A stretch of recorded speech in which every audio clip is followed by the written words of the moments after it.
Async await is an important feature in JavaScript because it simplifies asynchronous programming, improves code readability, simplifies error handling, enables sequential execution, and integrates well with promises. Overall, it provides a more intuitive and straightforward way to work with asynchronous operations in JavaScript. If you want to learn how to use async await from scratch, I'll put a link in the description to a video I created explaining it in depth. If you already know how async await works, then this video is going to share 5 best practices while working with async await. First is to use try-catch blocks. When working with async await, it's crucial to wrap your code within try-catch blocks. This allows you to handle any errors that occur during asynchronous operations. Without proper error handling, uncaught exceptions can crash your application. So use try-catch blocks since they provide a centralized and structured approach to catch, handle, and propagate errors, enabling you to create robust and reliable asynchronous code. The second best practice would be to parallelize independent tasks. When you have multiple independent asynchronous tasks to perform, consider executing them concurrently using promise.all or promise.all settled. This approach can improve overall performance by utilizing the full potential of async await. By using promise.all or promise.all settled, you can execute multiple asynchronous tasks concurrently.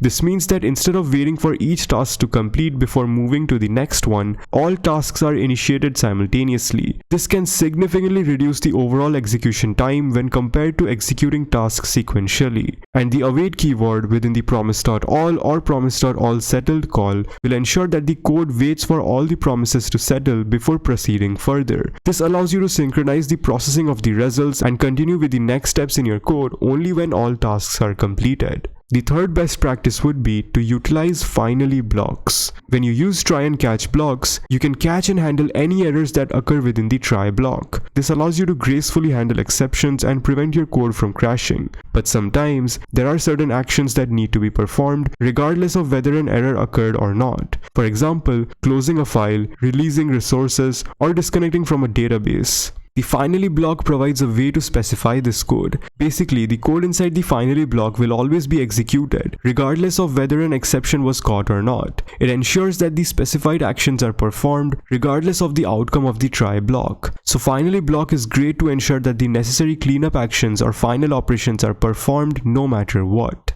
The fourth best practice would be to avoid mixing promises and callbacks. Mixing promises and callback style asynchronous functions can make your code harder to read, understand, and maintain. It's best to choose one approach and stick to it consistently throughout your code base. Using a single approach, whether promises or callbacks, helps maintain clarity and readability in your code. It makes it easier for you and other developers to understand the flow of asynchronous operations and how to handle their results. Also, promises and callbacks have different error handling mechanisms. Mixing the two can lead to confusion and potential issues in handling errors consistently. Consider this example.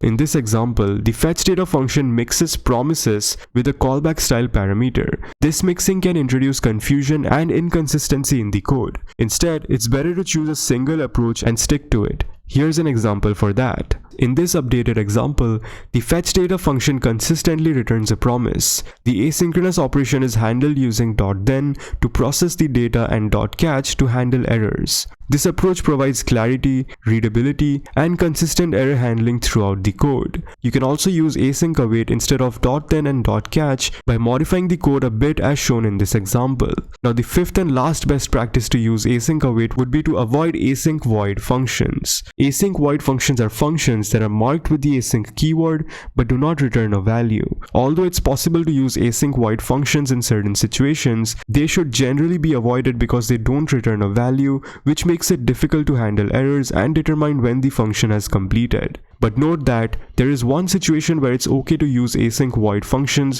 which is with event handlers. Async void event handlers are commonly used in UI programming to perform asynchronous operations without blocking the UI thread. So those were 5 best practices to follow while working with async await. If you have more in your mind, then do comment down your thoughts. So that's all for the video. If you found it insightful, don't forget to like and subscribe.